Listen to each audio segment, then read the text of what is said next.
I'm Laurie Blake. Welcome to the WrestleTalk news. On Fridays, we wear pink. So it's open season on wrestling free agents right now, with reports that WWE are going to be making big plays for any AEW talent once their contracts come up. AEW snagging WWE lifers like Edge, Adam Copeland, and the rumour mill spinning up about those whose time at the likes of Impact and NJPW is coming due. Which means we get lots of teases from various stars in various companies about which of their various former colleagues they like to see join a specific various rosters, various ranks. And another one has just dropped because of Karrion Kross, who posted a picture of himself with a Revolver Championship and name-dropped his old buddy Sami Callihan, suggesting he might be working to bring Sami into the WWE. He said, "I held this title proudly, Sami. You always brought out the most vicious side of me, which always took me to my next level. I heard you're a free agent now. Let me return the favour and open a door for you that you once opened for me." Sami, of course, has already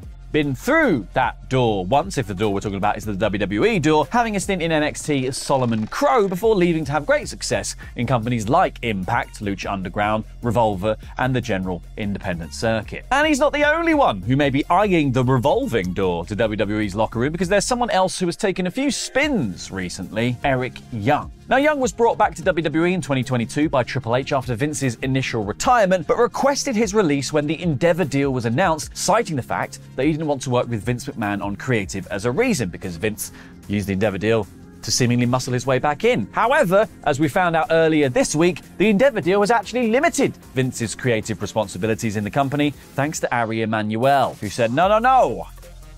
Trips is the guy, which could in turn reopen the door for Young to make a return to the company, which could also be possible because, according to a podcast with him on House of Wrestling, he still talks to Triple H quite a lot. They're quite good friends. He said, "I still have a very good relationship with Hunter. I was just talking to him a couple of days ago. I loved it.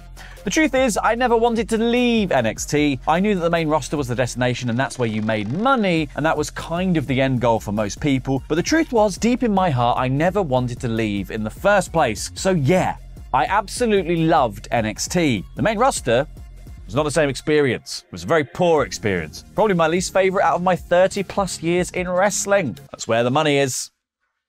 Misery. The money's in misery." When asked specifically whether he would ever consider return to WWE, he said, "Never say never." Now, in the land grab for loose talent between companies, there is one name that could be both a huge get and a potential albatross for any company that dared to sign him, and that is, of course, CM Punk. Caca!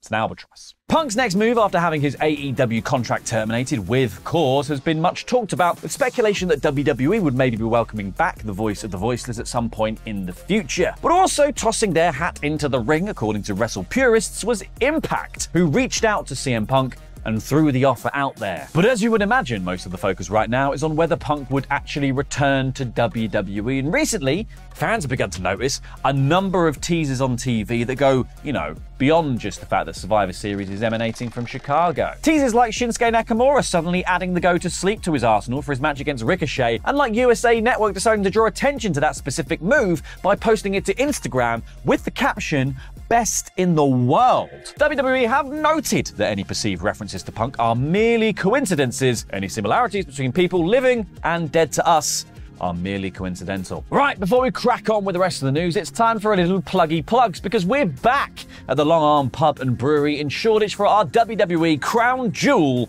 watch party. You can watch Crown Jewel alongside Luke Owen, Ollie Davis, Tempest, Dan Layton, and over 100 other wrestling fans, along with a live version of our partsFUNknown board game series, No Holds Board, before the show begins. It's good board games plus wrestling. What's not to like? We'll also be raising money for charity and doing our live reactions to Crown Jewel from the venue, which means you have the chance to be on camera and be part of the WrestleTalk live experience. This is the best way to watch wrestling pay-per-views, and tickets are available now through the link in the video description down below. So get your tickets today and we will see you there. Moving away from the immediate topic of signings and returns to some news that may affect the long-term future of both WWE and potentially more so AEW. Because as you may know, it's media rights negotiation season for WWE, with SmackDown penning a brand spanking new deal with CNBC's USA Network beginning in October 2024, with Raw and NXT also on the market. market. Not only that, but AEW have also recently earned themselves a juicy cash infusion, entirely your sex tape, from Warner Bros. Discovery with the launch of AEW Collision. So, what happens to be the problem?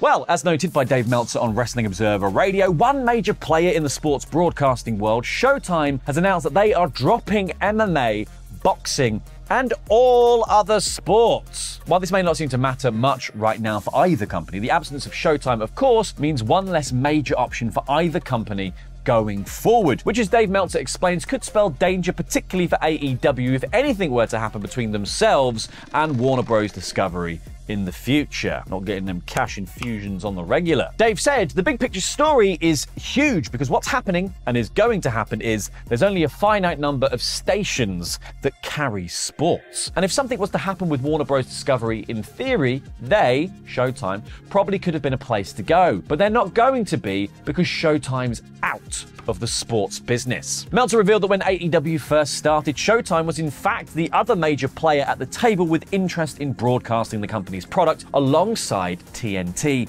who they eventually went with. So now that Showtime's going to be out of the game, it does potentially cause a few squeaky little bums come AEW's own rights negotiations. What a filthy section that was. But hey, that's a future Tony Khan's problem because present-day TK has much more immediate issues like some sort of help for social media addiction, maybe. Because yes, we are now well over a week removed from Khan's tirade on X, warring with WWE fans, real, bots or otherwise, following AEW's loss to NXT in the one-week-only Tuesday Night War on October the 10th. It's hardly a war, it's just a battle. While TK has been criticised for his reaction to the defeat in both viewership and the key demo, one of its most loyal AEW lieutenants, Chris Jericho, has now jumped to the company's defence. Speaking with The Messenger, firstly, Y2J defended Khan's social media activity, saying, "At this point, you can't control Tony Khan. He's going to do what he wants to do, and God bless him. He created this company, he runs this company, he also grew up in the era of social media." I don't actually think that's defending him. I think that's maybe patronising him. Anyway, then Jericho turned towards what sent Khan over the edge in the first place, that being NXT and its star-studded lineup of Cody Rhodes, John Cena, Asuka, and The Undertaker, among others. Jericho compared WWE's tactics to a video game in order to secure the W over Dynamite. Don't know why I said video game like that. Video games are real. He said it was just an opportunity to stick it to us with stunt casting. You can only bring in Cena and Undertaker and Cody and everybody else so much because nobody wants to work on their secondary show all the time. And it was a fun little hey, F you AEW. I didn't even really worry about it. As you shouldn't, because not every NXT is going to have all those people on it. It was like, how big did they have to go to beat AEW? Bloody massive. Now, the self-proclaimed demo god also pointed out that WWE's win in that key 18-49 demo was indeed rather slim, and it didn't matter anyway, as according to Jericho, Dynamite, it was better anyway. He said, okay, you guys won, but you only won 30-26, so don't get too far up your own arse, because you didn't do that good a job as far as crushing us. And for what it's worth, AEW did return to its winning ways over NXT for this week's regular Wednesday edition of Dynamite, scoring an average of 901,000 viewers and a 0.31 in the 18-49 demo. While the Cody, Taker, and Cena-less NXT, on the other hand, drew 798,000 and a 0.23 in the key demo. Still quite, that's a healthy figure. Good on you, NXT. Good on you. Despite WWE pulling their big guns out for NXT, Jericho and TK should at least be thankful that they didn't go as far as to invite the tribal chief Roman Reigns to the party. Even though Roman hasn't been gone from WWE TV overly long, a lot has seemingly changed within WWE's creative hierarchy during that time. Most notably, Vince McMahon, who was previously reported to still be the grand overseer of Triple H's plans, yet now seemingly has been ousted by Endeavor CEO Ari Emanuel to allow Trips total creative power. But how does that affect Vince's long-term golden boy, Roman Reigns? Well, according to Fightful Select, not at all. In a new report, Fightful notes that Reigns' creative is still predominantly being handled by the chief himself and his wise man, Paul Heyman. In fact, Reigns and Heyman have always contributed heavily to their own plans, regardless of whether it was Trips or Vince in charge. More power to them, they've done a cracking job. Now looking past that, Michael Hayes is reportedly the man tasked with the production of any bloodline-related angles and segments, and Fightful notes, if Reigns is in it, most definitely Hayes is producing it. Interestingly, this even goes beyond just Reigns and includes anything that is remotely bloodline adjacent, with Sami Zayn's promo and the main event undisputed tag title match from Raw also produced by Hayes. Somebody get that man an honorary Usher immediately. As for Reigns' blossoming feud with LA Knight, this also is not something that has come about due to Vince's removal from creative, as reportedly this was always WWE's plans beforehand anyway. Now, while it's not been made official just yet, that match is of course anticipated to be taking place in 2 weeks' time at Crown Jewel 2023 on November 4th. Come watch it at the Long Arm Pub and Brewery in Shoreditch with us, WrestleTalk boys. While other big matches such as Drew McIntyre versus Seth Rollins, the Women's World Championship 5-way, and likely Logan Paul versus Rey Mysterio looking set for Riyadh, it seems that we can also definitively say who won't be making the trip to the Middle East this year. And that is because WWE is also set to hold a live event in Rochester, New York on the very same day as Crown Jewels, with several big names listed for that event as well. Those include Intercontinental Champion Gunther, who defends his title against Shinsuke Nakamura and Ricochet. Yes, please. NXT Women's Champion Becky Lynch, who faces former champion Tiffany Stratton. Also, yes, please. WWE Women's Champion Io Sky and her advertised opponent Charlotte Flair, and many others, including Carlito, Grayson Waller, Kofi Kingston, the Street Profits, the Brawling Brutes, and Omos. So yeah, unless WWE have some very fast travel arrangements arranged for this lot, or they've invented teleportation, expect them to all be absent from the premium live event. And sticking with the topic of premium live events, WWE's next show following Crown Jewel will of course be the final of 2023's Big Four Survivor Series from Chicago, Illinois. Look at my Odyssey.